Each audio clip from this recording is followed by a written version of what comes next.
So Virginia is an author, welfare rights advocate, and associate professor of political science at the University of Albany. So what we wanted to do originally is talk about her book called Automating Inequality, how high-tech tools profile, police, and punish the poor. But before we start our panel, which I really want to get into to talk about some of the more solutions and also ground what we're talking about. So I have a question. When you said before that the devs were good intentioned, when we talk about government or ministerial intention, if a dev tells the government that this program won't work as intended, how do we then fight back as a population when we know that the government has ill intent with, so it's essentially, it's working as intended. RoboDebt is working as intended. Parents Next is a program that's working as intended. Digital ID will work as intended. These are programs of mass destruction, basically, on our populations. How do we then, without instigating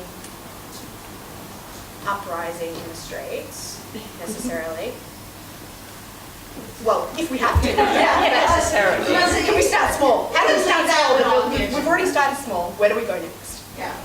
Yeah, so I'm really struggling with this right now, actually, of like how to talk to folks who are inside this world, who are genuinely puzzled why these tools end up hurting people. I'm really, really struggling with that right now. I believe that many of the folks that I spoke to genuinely think they're doing the right thing. Though increasingly I've come to doubt that that original estimation in some of the cases, particularly in Allegheny County.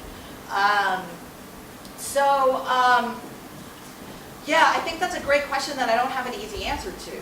What I'm seeing, and in part that's one of the reasons is I'm here, is in fact that Australia, you guys have been really remarkably successful in organizing to at least make things like RoboDebt visible, right? That doesn't necessarily mean it's, in fact, it seems like the government has doubled down on it, even though you've been very successful in making it visible. So like the next question is, then what? But I was also just in Aotearoa, New Zealand, and spent Sunday actually talking to a number of folks from the Maori community, from the iwi and Rotorua. And there are some amazing sort of frameworks for thinking about how to reclaim our right to tell our own story in these spaces. So things like Indigenous data sovereignty, I think, is an interesting model. There are models in the United States where movements are working to bring thinking about digital data and digital storytelling and predictive analytics into their other work, like whether that's LGBTQ rights or whether that's economic justice, also bringing this into the work. But I think very much this is a case of power not conceding anything without a demand. Like it clearly, the narrative that these tools are neutral and objective, and that neutral and objective is the same thing as justice, is really one of the first steps. Like we have to interrupt that narrative. We have to help people understand that designing these tools to be neutral is the same thing as designing them for the status quo. And if we're going to get something different, we have to make sure that communities who are most affected have not just consultation but power around how these tools and if these tools are implemented. And we also have to intervene in, oh, I just lost my train of thought. There was a two and it's gone, but that's a good first step. So I think this is the stuff we're just starting to work out together, and that's why these conversations are so exciting to me. Yeah.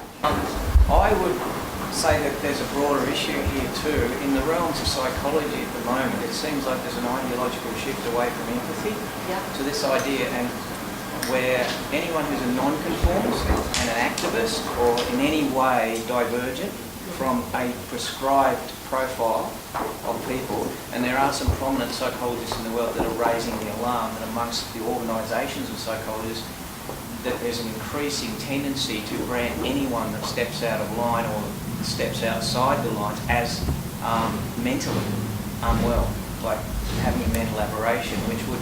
And so I think that the issue with AI is obedience versus disobedience, because I've been on this for I was 30 years working at university. I've been unemployed for 12 months. Kept off it as long as I could on my own funds, but forced by circumstance. I'm finding it dehumanising, objectivising. I'm finding that intelligence has no argument against this stuff. You can't reason with it.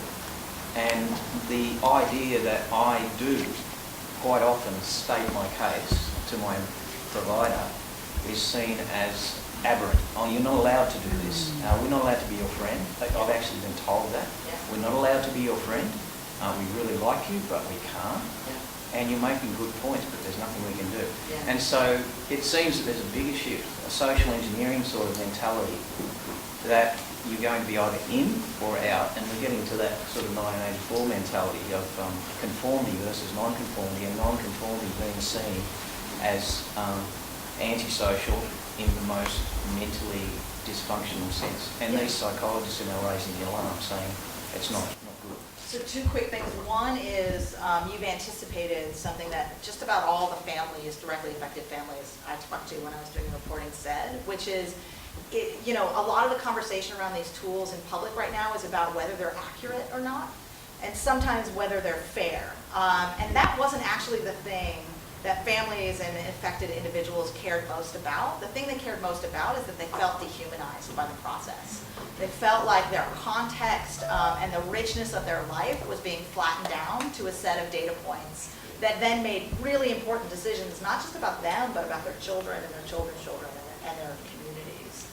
And then the second thing I'd want to say is there seems to be sort of a philosophical shift here that is really troubling to me. And the shift is that we are increasingly seeing human decision-making as opaque and unknowable, and computerized decision-making as transparent and clear. And both of those things are actually wrong. The computers, I think I do a good job in the book of saying, like, it's not as clear as it seems. Like, there's a lot of bias baked into these tools. But I think more importantly, human decision-making is not unknowable. And this is one of the things where my eyes bled in this talk on Monday is when I got into talking about human decision-making with this professional philosopher who said, the reality is we can't understand human decision-making because basically we can't cut people open and see the circuits that the decision traveled along. And I said, actually, you can ask people how they come to decisions, and none of us is perfectly transparent to ourselves, right? This is why therapists make money, is we don't all understand why we do things. But the commitment to me there seems to be the commitment to ethical development of everyone, right? It is about engaging in a process where we think through why we continue to make biased decisions in our government and in our communities and in our lives, and we commit to doing better. To me, it feels like bringing the computers in to stand in for that process is actually avoiding that conversation, not fixing that conversation.